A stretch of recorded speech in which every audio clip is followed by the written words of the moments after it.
नमस्कार मित्रों, आप सभी का स्वागत है। प्रिय मित्रों, आज का प्रसंग अत्यंत ही सुंदर और मार्मिक है। आज के प्रसंग के माध्यम से हम सभी यह जानेंगे कि अंतिम संस्कार के बाद आत्मा के साथ क्या होता है, उसे कौन सी यातनाएं मिलती हैं और उसे किन मार्गों से होकर गुजरना पड़ता है।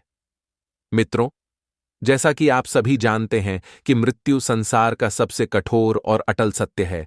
चाहे कोई कितना भी ज्ञानवान हो, कितना भी बलशाली या धनवान क्यों न हो, मृत्यु से कोई नहीं बच सकता।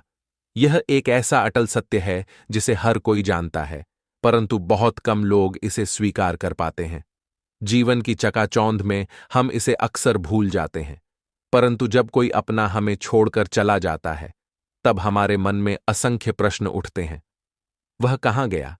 क्या उसकी आत्मा हमें देख रही है? क्या वह हमारे घर आता जाता है? क्या वह शांति में है या पीड़ा में भटक रहा है? इस संबंध में गरुड़ पुराण कहता है, मृत्यु अंत नहीं, बल्कि आत्मा की एक अद्भुत और रहस्यमयी यात्रा का प्रारंभ है। यह यात्रा उस जगत की है जहां न शरीर रहता है, न कोई नाम, न कोई पहचान। वहां केवल हमारे कर्म साथ चलते हैं, अदृश्य परंतु अटल, जैसे किसी ने अमिट अक्षरों में हमारी नियति लिख दी हो। मृत्यु के क्षण को समझना आसान नहीं। जब अंतिम सांस निकलती है तो आत्मा शरीर को वैसे ही छोड़ देती है जैसे कोई पक्षी अपने पिंजरे से निकलता है, परंतु यह मुक्ति तुरंत उड्डान नहीं देती। वह आत्मा स्तब्ध खड़ी रहती है। उसे समझ ही नहीं आता कि जो शरीर वह वर्षों से अपना मानती थी, अब उसका नहीं रहा। वह अपने ही शव को देखती है, अपने प्रियजनों के आंसू देखती है, अपने लिए चिता सजती देखती है, और फिर भी उसे विश्वास नहीं होता कि यह सब उसके लिए हो रहा है। शुरुआती क्षणों में आत्मा भ्रमित रहती है, जैसे कोई जागते हुए भी स्वप्न देख रहा हो। वह अपने ही घर के कोनों में मंडराती है, अपने बच्चों के सिर पर हाथ फेरने की कोशिश करती है, अपने जीवन साथी के रोने की आवाज सुनती है, पर कोई उसे देख नहीं पाता, कोई उसकी करुण आवाज नहीं सुन पाता। और तभी आत्मा समझती है, अब उसका संसार बदल चुका है, लेकिन यह तो बस आरंभ है। असली यात्रा इसके बाद शुरू होती है, कर्मों की उस राह पर जहां हर अच्छे बुरे कार्य का हिसाब चुकाना होता है। यहां किसी का धन काम नहीं आता, न ही किसी का बल। यहां केवल कर्म बोलते हैं और वही तय करते हैं कि आत्मा को शांति मिलेगी या पीड़ा। गरुड़ पुराण के अनुसार मृत्यु के ठीक बाद आत्मा की स्थिति अत्यंत रहस्यमयी और उलझन भरी होती है। वह यह नहीं समझ पाती है कि उसका जीवन समाप्त हो चुका है। उसे मृत्यु का बोध अभी पूर्ण रूप से नहीं हुआ था कि तभी प्रकट होते हैं यमदूत, दो दिव्य प्राणी जिनका स्वरूप सांसारिक दृष्टि से परे होता है। लोग उन्हें अक्सर काले लाल आंखों वाले भयानक रूप में कल्पना करते हैं, परंतु गरुड़ पुराण कहता है कि उनका वास्तविक स्वरूप स्थिर नहीं होता। वे वैसे ही प्रकट होते हैं जैसे उस आत्मा के कर्म उन्हें देखने की अनुमति देते हैं। यदि आत्मा ने धर्म, सत्य, करुणा और पवित्र जीवन जिया है, तो यमदूत उसे शांत, कोमल और तेजस्वी रूप में दिखाई देते हैं, मानो दो संत जो तीर्थ यात्रा पर साथ चलने आए हों। उनका स्पर्श शीतल होता है और उनकी उपस्थिति भय नहीं, बल्कि एक अज्ञात शांति का अनुभव कराती है। परंतु जिसने जीवन भर अधर्म, पाप, छल और अत्याचार का मार्ग चुना हो, उसके लिए यही यमदूत भयंकर और प्रचंड प्रतीत होते हैं। उनके नेत्रों में प्रश्न होते हैं, हाथों में दंड और आभा में भय होती है। उनके आने मात्र से आत्मा कांप उठती है, लेकिन मृत्यु के साथ ही आत्मा को यमलोक नहीं ले जाया जाता। गरुड़ पुराण स्पष्ट करता है कि मृत्यु के पश्चात प्रारंभिक 24 घंटे अत्यंत महत्वपूर्ण होते हैं। इस अवधि में आत्मा को उसी स्थान पर रखा जाता है जहां उसका अंतिम संस्कार होना होता है। यह समय आत्मा के लिए एक अदृश्य न्याय की शुरुआत होता है, क्योंकि यही वह काल है जब आत्मा को अपने समस्त जीवन का प्रथम दर्पण दिखाया जाता है। वह चलचित्र की तरह हर क्षण, हर निर्णय, हर पाप और हर पुण्य को देखती है। इसमें न कोई शब्द होते हैं, न कोई बहाना, न कोई तर्क।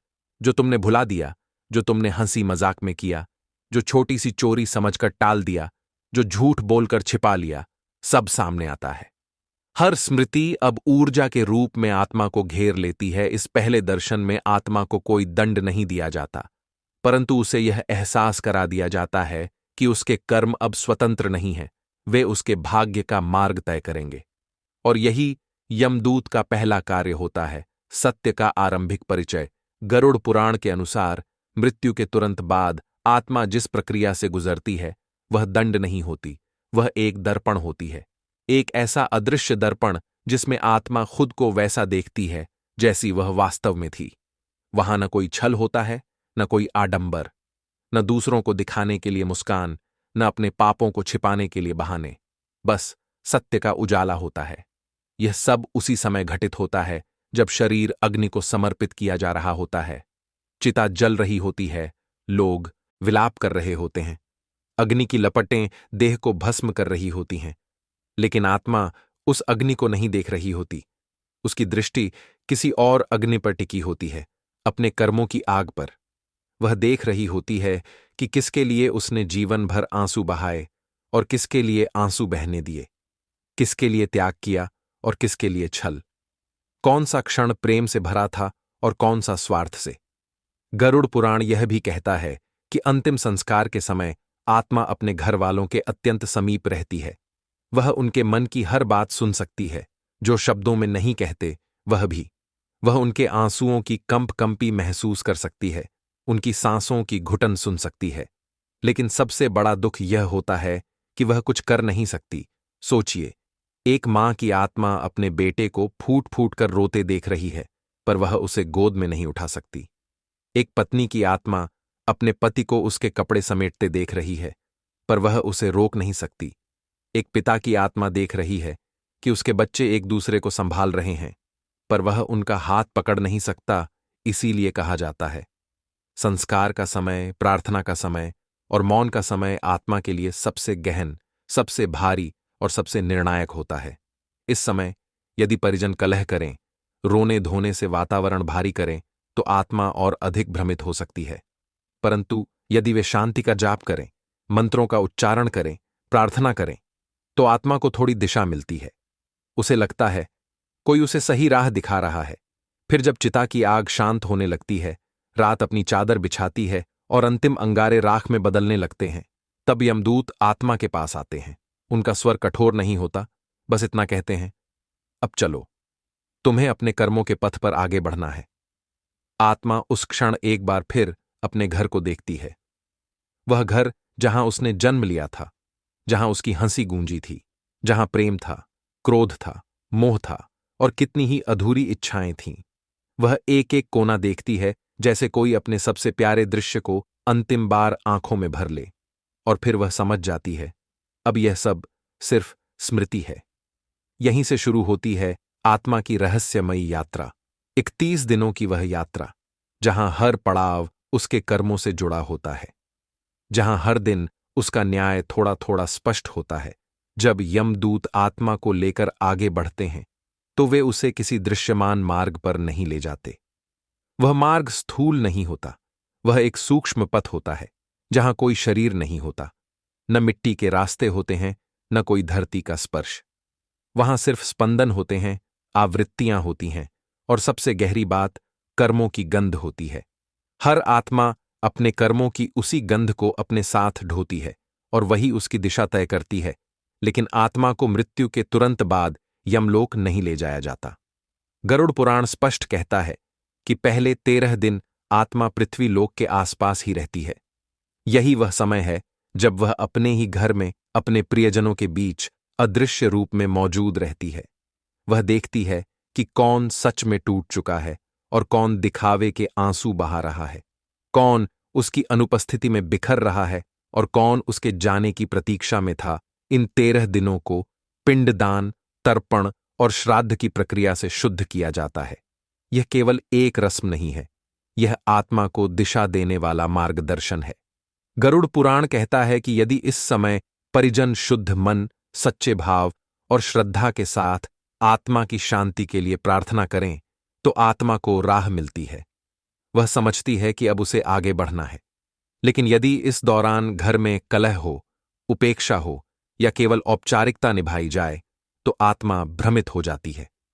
वह बार बार लौटती है, अपने बिस्तर के पास, उस अलमारी के पास जहां उसके कपड़े रखे थे, उस तस्वीर के पास जिसमें उसकी मुस्कान कैद है, गरुड़ पुराण आगे कहता है कि इन 13 दिनों के बाद आत्मा के सामने 3 मार्ग खुलते हैं।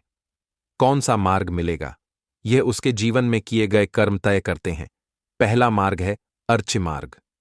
यह मार्ग उन आत्माओं के लिए है जिन्होंने धार्मिकता, तपस्या और सत्य का पालन किया। यह ऊर्ध्वलोक की ओर जाता है, जहां दिव्यता, शांति और सुख है। दूसरा है धूम मार्ग। यह मध्यवर्ती लोक है। यहां वे आत्माएं जाती हैं जिनके पुण्य और पाप लगभग संतुलित होते हैं। उन्हें विश्राम मिलता है और आगे की यात्रा या पुनर्जन्म की प्रतीक्षा होती है। तीसरा है उत्पत्ति विनाश मार्ग, जिसे नरक मार्ग कहते हैं। यह मार्ग उन आत्माओं के लिए है जिन्होंने पाप, छल और अधर्म में जीवन बिताया। यहां उन्हें अपने कर्मों के अनुसार दंड भोगना पड़ता है, परंतु इन तीनों मार्गों तक पहुंचने से पहले आत्मा को एक अत्यंत खतरनाक और निर्णायक पड़ाव पार करना होता है, जिसे वैतरणी नदी कहते हैं। गरुड़ पुराण में वैतरणी नदी का वर्णन इतना भयावह है कि इसका नाम सुनकर ही आत्माएं कांप उठती हैं। यह कोई साधारण जलधारा नहीं, बल्कि मृत्यु के पश्चात आत्माओं के मार्ग में आने वाली एक दिव्य और दंड स्वरूप नदी है। इसका अस्तित्व पृथ्वी पर नहीं, बल्कि यमराज की नगरी यमपुरी के मार्ग में है। विशेष रूप से यह नदी यमलोक के दक्षिण द्वार की ओर जाने वाले मार्ग पर बहती है। इस नदी के संबंध में शास्त्र कहते हैं कि केवल पाप से बोझिल आत्माओं को ही इस दक्षिण द्वार से ले जाया जाता है।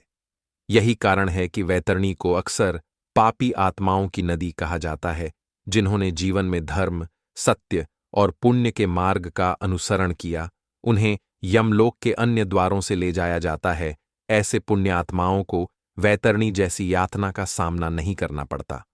इसीलिए गरुड़ पुराण स्पष्ट करता है कि वैतरणी नदी मुख्यतः उन आत्माओं के मार्ग में आती है जिन्होंने जीवन में पाप, अधर्म, छल और स्वार्थ से भरा जीवन जिया। यह नदी न केवल एक भौगोलिक विभाजन है, बल्कि एक कर्मों की सीमा रेखा भी है। पृथ्वी और नरक, यमलोक के बीच की एक गहरी खाई, जिसे कुछ ग्रंथों में जीव और पितृक लोक के बीच की सीमा भी कहा गया है। मित्रों, अब प्रश्न यह उठता है, वैतरणी नदी होती कैसी है? गरुड़ पुराण में कहा गया है कि यह नदी स्थिर नहीं है। हर आत्मा के लिए इसका स्वरूप उसके कर्मों के अनुसार बदलता है। जिसने जीवन में सेवा, दान और पुण्य किए हों, उसके लिए यह नदी स्वच्छ, शीतल और सरल होती है, मानो कोई साधारण जलधारा जिसमें वह सहजता से पार हो जाए। लेकिन जिसने पाप किए हों, हत्या, छल, धोखा, लोभ, व्यभिचार या दूसरों को पीड़ा दी हो, उसके लिए यह नदी खौलते रक्त, दुर्गंधित कीचड़, जहरीले सांपों, मगरमच्छों और उफनते लावे से भरी होती है। ऐसी आत्माओं को इस नदी को पार करने के लिए अपार पीड़ा, भय और संघर्ष से गुजरना पड़ता है। वे चीखती हैं, छटपटाती हैं, परंतु कर्मों का आरण उन्हें मजबूर करता है। अब बात आती है, इस भयावह गति से मुक्ति कैसे मिले? गरुड़ पुराण और अन्य धर्म ग्रंथों में कहा गया है कि वैतरणी से मुक्ति के लिए सबसे प्रभावी उपाय हैं सत्कर्म और दान। जीवित रहते हुए गाय, अन्न, वस्त्र, जल और जरूरतमंदों की सहायता करनी चाहिए। दूसरा मार्ग है पितृकर्म और तर्पण।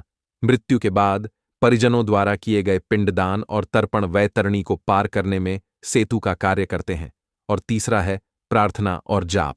गरुड़ पुराण, विष्णु सहस्रनाम या गीता के पाठ आत्मा को प्रकाश मार्ग देते हैं। पवित्र आचरण और सत्य का पालन, यही मूल कारण है जिससे यह भयावह मार्ग टाला जा सकता है। वैतरणी कोई स्थायी सज्जा नहीं, बल्कि एक परीक्षा का स्थान है। यहां आत्मा को उसके कर्मों का पहला कठोर सामना कराया जाता है। जो आत्मा इसे पार कर लेती है, उसके आगे के मार्ग, चाहे पितृलोक हो, नरक हो या पुनर्जन्म, स्पष्ट होने लगते हैं। दूसरे शब्दों में, वैतरणी नदी यमराज के लोक का प्रवेश द्वार है, जो हर आत्मा को उसके कर्मों के अनुसार अलग अलग अनुभव कराती है। गरुड़ पुराण में वैतरणी नदी का जो दृश्य वर्णित है, वह इतना रोंगटे खड़े कर देने वाला है कि उसका केवल श्रवण मात्र ही आत्मा को भयभीत कर दे। यह वह नदी है जो पापी आत्माओं के लिए नरक का प्रारंभिक दर्शन कहलाती है। पृथ्वी की नदियों में जहां स्वच्छ जल बहता है, वहां वैतरणी में खौलता हुआ रक्त मवाद और पीव की दुर्गंधयुक्त धारा बहती है। इस नदी का आकार भी साधारण नहीं। कहा गया है कि यह लगभग 100 योजन तक फैली हुई है और इसका दूसरा किनारा दृष्टि से परे है। आत्मा चाहे जितनी भी दृष्टि गाड़ ले, उसे पार जाने का मार्ग सहजता से दिखाई नहीं पड़ता। नदी का जल गाढ़ा लाल रक्त है। उसमें जगह जगह मांस के लोथड़े, चर्बी की दलदल और हड्डियों के विशाल ढेर तैरते रहते हैं। उसके किनारों पर असंख्य मृत जीवों के अवशेष पड़े होते हैं और वातावरण में ऐसी दुर्गंध भरी होती है कि आत्मा का मन व्याकुल हो उठता है। यह स्थान एक अदृश्य यातना जैसा है, जहां भय और पश्चाताप का भार आत्मा को कुचलता है। और यह सब गरुड़ पुराण बताता है कि इस नदी में असंख्य भयंकर दुष्ट जीव जंतु निवास करते हैं। इनमें सबसे भयानक हैं विशाल मगरमच्छ, जिनके दांतों से आग सी झलकती है। इसके अलावा जहरीले सर्प, विचित्र जलीय राक्षस और कांटेदार जंतु हर पल आत्मा को नोचने के लिए तैयार रहते हैं। वैतरणी नदी का भयावह स्वरूप स्थिर नहीं है, वह जीवित सी प्रतीत होती है। उसका रक्तमय प्रवाह हमेशा उफनता रहता है और उसमें जगह जगह घूर्णावर्त बनते हैं। ये घूर्णावर्त असावधान या दुर्बल आत्माओं को खींचकर पाताल की गहराइयों में ले जाते हैं, जहां और भी कठोर यातनाएं प्रतीक्षा कर रही होती हैं। जब कोई पापी आत्मा इस नदी के तट पर आती है, तो मानो पूरी नदी उसका स्वागत नहीं बल्कि दंड देने के लिए जाग उठती है। गरुड़ पुराण में उल्लेख आता है कि जैसे ही यमदूत ऐसी आत्मा को लेकर नदी के पास पहुंचते हैं, वैतरणी जोर जोर से अपने रौद्र रूप में गर्जना करने लगती है। रक्त की धारा उफान मारकर खौलने लगती है। उसकी सतह से धुआं और अग्नि की लपटें उठने लगती हैं। मित्रों, कल्पना कीजिए, चारों ओर खौलता रक्त, उसमें तैरते मांस के लोथड़े, हड्डियों के ढेर और असंख्य भयंकर जीव जंतुओं की चीख पुकार, साथ ही दुखी आत्माओं के रुदन और क्रंदन की गूंज गूंजती है। यही वह दृश्य है जिसे गरुड़ पुराण ने वैतरणी का रौद्र स्वरूप बताया है। वास्तव में इस नदी का अस्तित्व ही पापियों को उनके कर्मों के प्रथम दंड देने के लिए है। इसमें गिरना अथवा इसे पार करना, दोनों ही अत्यंत कष्टदायक अनुभव हैं। गरुड़ पुराण बड़े विस्तार से उन कर्मों का वर्णन करता है जिनके कारण आत्मा को इस नदी का सामना करना पड़ता है। भगवान विष्णु स्वयं गरुड़ को बताते हैं कि जो लोग जीवन में धर्म से विमुख होकर पाप मार्ग अपनाते हैं, वे मृत्यु के पश्चात एक दुख से दूसरे दुख, एक नरक से दूसरे नरक की यात्रा करने के लिए बाध्य होते हैं। जिन आत्माओं के कर्म अत्यंत क्रूर, निर्दयी और अधर्मपूर्ण होते हैं, उन्हें यमदूत किसी सम्मान के साथ नहीं बल्कि घसीटकर इस नदी तक लाते हैं। गरुड़ पुराण में कई पाप कर्म गिनाए गए हैं जिनसे आत्मा मरने के बाद सीधे वैतरणी में गिरती है। इनमें प्रमुख हैं हत्या, विशेषकर गौ, ब्राह्मण या निर्दोष प्राणी की। दूसरा है व्यभिचार और परस्त्री गमन। तीसरा है छल, धोखा और विश्वासघात। चौथा है चोरी, बेईमानी और दूसरों की संपत्ति हड़पना। पांचवां है भूखों को अन्न न देना, प्यासों को जल न देना। माता पिता, गुरु या वृद्धजनों का अपमान और धार्मिक कर्तव्यों और पितृकर्मों की उपेक्षा करना। ऐसे लोग मृत्यु के बाद न तो शांति पाते हैं न सीधा न्याय। उनका पहला ठिकाना बनती है वैतरणी नदी। ब्राह्मण की हत्या करना या उसका अपमान करना, गौ हत्या करना और निरपराध जीवों का वध करना, निर्दोष बालकों या स्त्रियों की हत्या करना, गर्भपात कराना या उसका सहयोग देना, मद्यपान, मादक पदार्थ और व्यसनों में लिप्त रहना, गुरु का धन चुराना, उनका अपमान करना या उन्हें दुख पहुंचाना, निर्धनों और असहायों को सताना, शास्त्रों, वेदों और पुराणों की निंदा करना, सत्संग और धर्म मार्ग से विमुख रहना, दूसरों के साथ विश्वासघात करना, छल कपट करना, विष या जहरीले पदार्थ देकर हत्या करना। ऐसे दुष्कर्मों में लिप्त आत्मा को यमदूत दया नहीं दिखाते।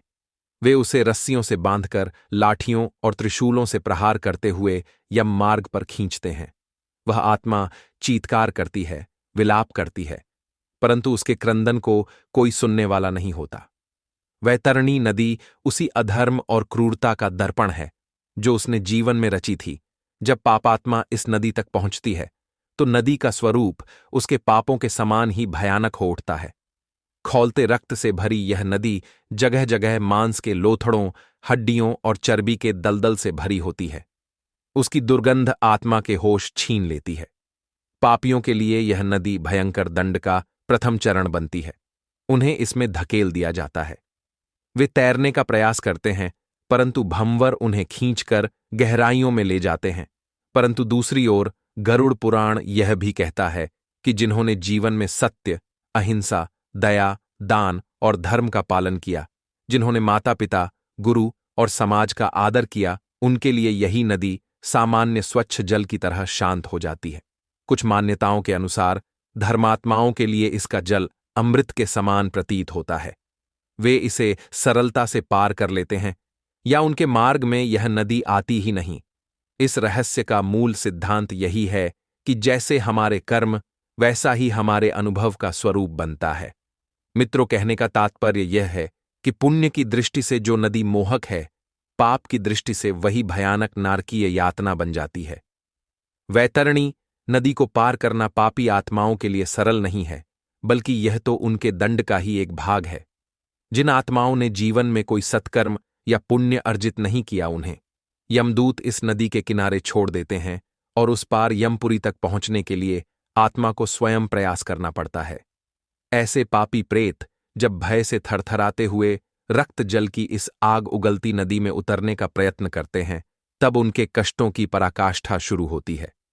गरुड़ पुराण कहता है कि नदी में उतरते ही पापी आत्मा गर्म रक्त और उबलते मवाद में डूबने लगती है, और उसी समय किनारों से मगरमच्छ तथा विशाल मांसाहारी पक्षी उस आत्मा को नोचने, खसोटने को बढ़ते हैं।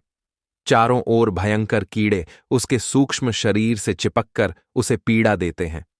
वह आत्मा भूख और प्यास से व्याकुल भी होती है, किंतु वहां पीने को केवल खून और गंदगी होती है। अतः पापियों की दशा ऐसी हो जाती है कि मजबूरन वे उस रक्त मवाद से भरी नदी का तरल पीने लगते हैं। यह सोचकर ही हृदय सिहर उठता है कि आत्मा किस प्रकार तड़पकर खून पीने को विवश होती होगी। जो पापी आत्माएं इस नदी में गिरती हैं, उनका कोई उद्धारकर्ता वहां तुरंत नहीं होता। वे छटपटाते हुए बार बार गहरे भंवर में डूबती हैं, नीचे अधोलोक में चली जाती हैं, फिर कुछ समय बाद ऊपर आती हैं, और फिर कोई जलचर उन्हें घसीट ले जाता है। उनके करुण क्रंदन गूंजते हैं, पर उनकी सहायता को कोई नहीं आता। इस प्रकार वैतरणी पार करने की प्रक्रिया स्वयं एक भीषण यातना बन जाती है। गरुड़ पुराण की कथाओं में उल्लेख है कि यदि आत्मा के कुछ संचित पुण्य शेष भी हो, तो प्रारंभ में कुछ दूरी तक पैदल यमलोक का मार्ग तय करने के बाद उसे वैतरणी पार करने के लिए सहायता मिल सकती है। लेकिन जिनके पुण्य बहुत अल्प या नगण्य हैं, वे उस किनारे पर असीम समय तक प्रतीक्षा करने को विवश हो जाते हैं। कहा गया है कि ऐसे पापी प्रेत अनिश्चित काल तक वैतरणी के तट पर रह सकते हैं। अंततः कालांतर में यमराज के दूत निर्णय होने पर उन्हें पकड़कर घसीटते हुए इस नदी की प्रचंड धारा को पार कराते हैं। यह जबरन पार कराना भी कम कष्टदायी नहीं होता। यमदूत उन आत्माओं को पीटते हुए, धक्का देते हुए रक्तरूपी नदी में घुसा देते हैं और दूसरी ओर खींच ले जाते हैं। इस पूरी प्रक्रिया में आत्मा को ऐसा प्रतीत होता है मानो वह असंख्य वर्षों तक निरंतर कष्ट में पड़ी है, क्योंकि वहां समय की गणना भिन्न हो जाती है। जिस आत्मा के पास न पुण्य हो न कोई सहारा, उसके लिए वैतरणी पार करना अत्यंत कठिन ही नहीं, लगभग असंभव है।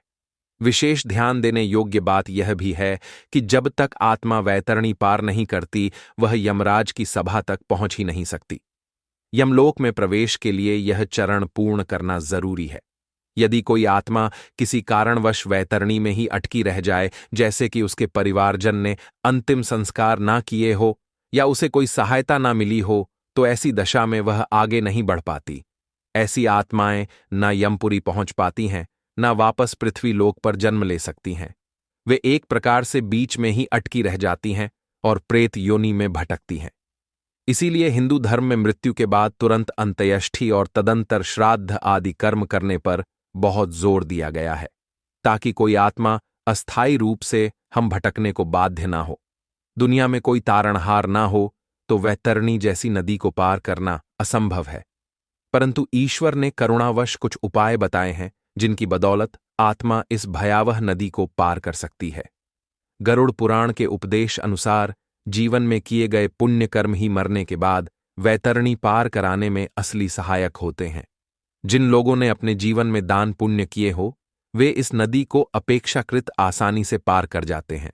खासकर गौदान, गाय का दान को इसमें सर्वोपरि माना गया है। शास्त्र कहते हैं कि मरने के बाद आत्मा जब वैतरणी तट पर पहुंचती है तो उसे पार उतारने के लिए एक नौका या तारणी उपस्थित होती है। वैतरणी पार कराने वाले इस नाविक द्वारा आत्मा से पूछा जाता है, क्या तुमने अपने जीवन में गौदान किया है? यदि उस आत्मा ने गाय दान की थी तो उसे नाव में बैठने का अवसर मिलता है और वह भयावह नदी सुरक्षित पार कर लेती है। लेकिन यदि उस आत्मा ने गाय का दान नहीं किया था तो वह नाविक उसे झिड़क कर किनारे छोड़ देता है और फिर आत्मा को स्वयं नदी में उतरना पड़ता है। यही कारण है कि हिंदू धर्म ग्रंथों में अंतिम समय गाय दान करने का विशेष विधान बताया गया है। इसे वैतरणी दान भी कहते हैं। माना जाता है कि मरणासन्न अवस्था में या मृत्यु के तुरंत बाद एक सुंदर गाय दान स्वरूप प्रदान करने से आत्मा को वैतरणी पार करने के लिए गाय की पूंछ या सींग का सहारा मिल जाता है और वह सुरक्षित पार हो जाती है। अगर गाय वास्तविक रूप से दान न की जा सके तो प्रतीक रूप में सोने की गाय दान करने का भी उल्लेख आता है। कई स्थानों पर मृत्यु के 11वें दिन यह गौदान कराया जाता है। यह प्रथा इतनी महत्वपूर्ण है कि इसे बिना टाले खुद जीवन काल में ही कर लेना चाहिए। गौदान के अतिरिक्त भी अन्य पुण्यों का फल आत्मा को वैतरणी पार कराने में मिलता है।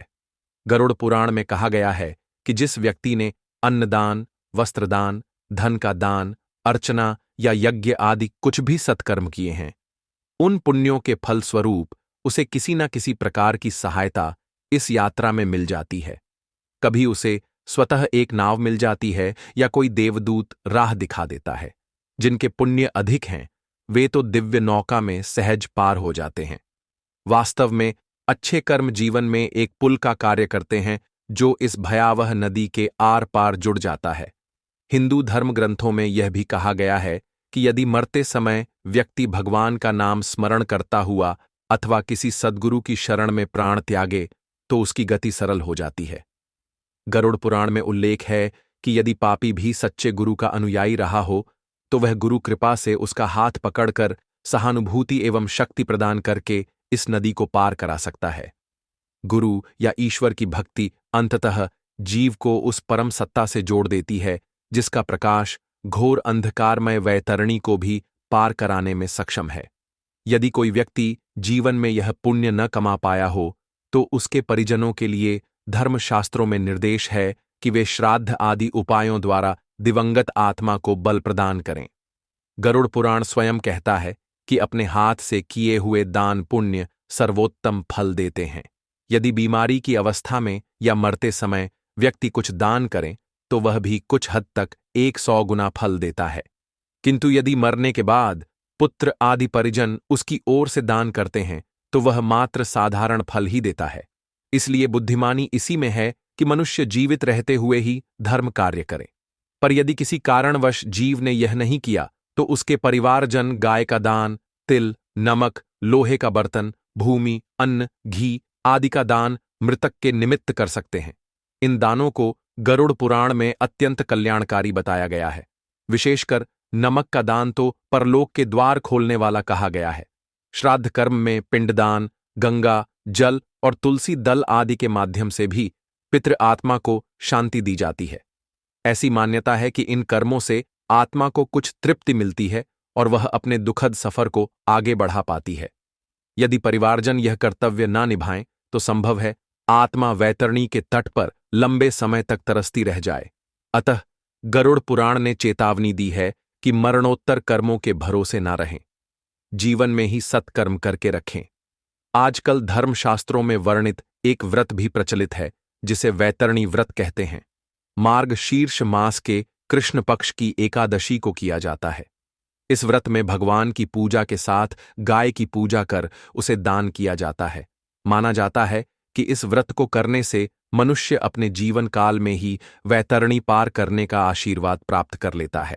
इसके अलावा जो लोग वाराणसी जैसे तीर्थ क्षेत्र में या गया में पिंडदान करते हैं वे अपने पितरों को वैतरणी सहित समस्त नरक यातनाओं से मुक्ति दिलाने का प्रयास करते हैं। वास्तव में वैतरणी का स्मरण हमें अपने पितरों के प्रति कर्तव्य की भी याद दिलाता है। गरुड़ पुराण में वैतरणी नदी का वर्णन कोई निरर्थक डराने वाली कहानी मात्र नहीं है, बल्कि इसके पीछे गहरा नैतिक और आध्यात्मिक संदेश छिपा है।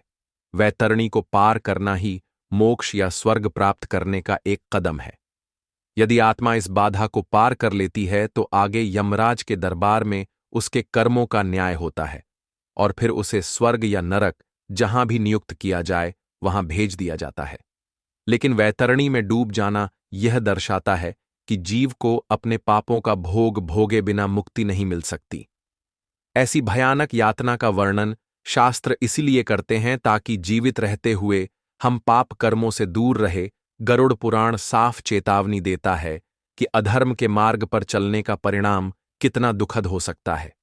यदि मनुष्य यह बात समझ ले तो वह पाप कर्मों से स्वयं ही भय करने लगेगा। कहते हैं, अगर पापी लोग नरक की इस वैतरणी नदी को वास्तव में देख लें तो वे तुरंत पाप करना छोड़कर सत्कर्मों की ओर मुड़ जाएंगे। मित्रों, इस कथा को सुनाने का यही उद्देश्य है कि हम अपने जीवन में ही सत्कर्मों की वैतरणी बना लें, जिससे मरने के बाद हमें उस वास्तविक वैतरणी की पीड़ा न झेलनी पड़े। वैतरणी नदी का धार्मिक महत्व इस बात में भी है कि यह हमें गौ माता की महिमा स्मरण कराती है। गाय को सनातन धर्म में अत्यंत पवित्र माना गया है और गौ सेवा व गौ के फलस्वरूप अनेक पाप कट जाते हैं। वैतरणी पार कराने में गौदान की भूमिका दर्शाकर हमारे शास्त्र हमें गौवंश के प्रति दयालु बनने का पाठ पढ़ाते हैं। इसी तरह दान, पुण्य, भक्ति और सदाचार को जीवन में उतारने पर जोर दिया गया है। गरुड़ पुराण में दिए गए नारकीय वर्णनों को सुनने समझने से मानव निष्कर्ष निकाल सकता है कि सत्य और धर्म के मार्ग पर चलना ही श्रेयस्कर है। जो आत्मा धर्मयुक्त जीवन बिताती है उसे मरने के बाद कहीं वैतरणी जैसी बाधा नहीं आती, बल्कि दिव्य मार्गों से वह अपने परम गंतव्य को चली जाती है। ये कथा वास्तव में हमें केवल डराने के लिए नहीं, बल्कि जीवन के गूढ़ सत्य को समझाने और सही दिशा दिखाने के लिए कही गई है। वैतरणी नदी का वर्णन भले ही भयावह लगे, परंतु इसके पीछे गहरी शिक्षा छुपी है। यह हमें बताती है कि मृत्यु के पश्चात हमारे कर्म ही हमारे साथ चलते हैं।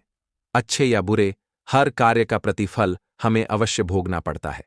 गरुड़ पुराण का यह संदेश अत्यंत स्पष्ट है कि जो व्यक्ति जीवन में धर्म, दया, सत्य और सेवा का पालन करता है, उसके लिए मृत्यु कोई डरावनी यात्रा नहीं होती, बल्कि उसके मार्ग में आने वाली बाधाएं स्वयं हट जाती हैं।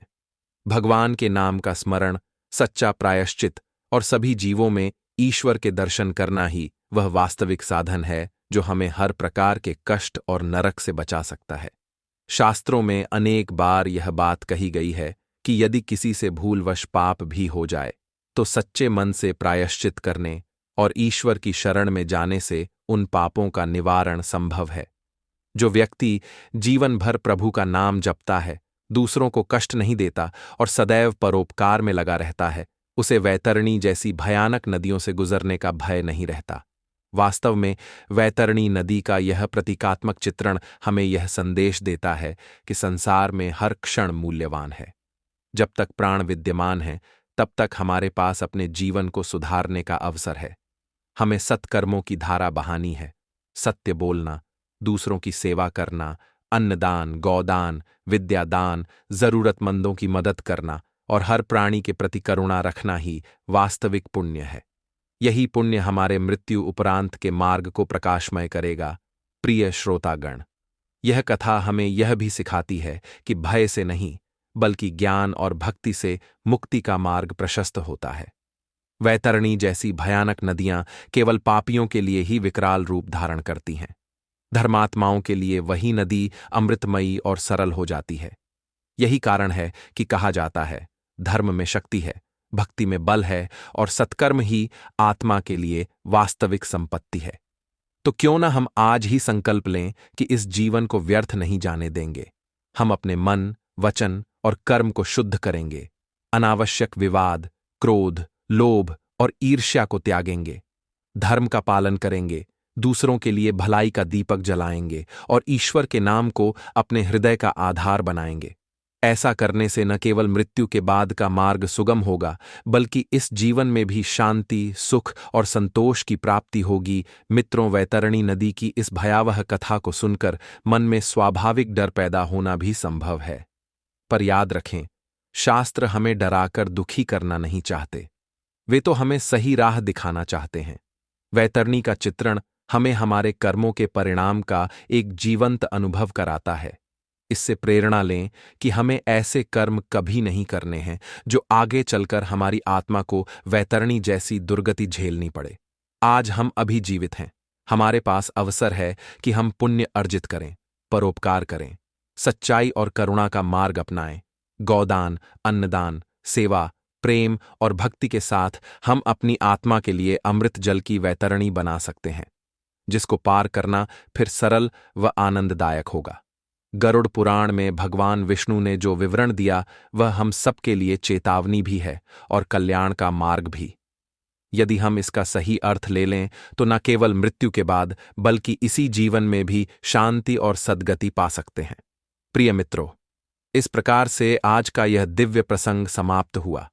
आशा करते हैं इस प्रसंग से आपने जो कुछ भी शिक्षा ग्रहण की है वह अपने जीवन में जरूर अमल करेंगे।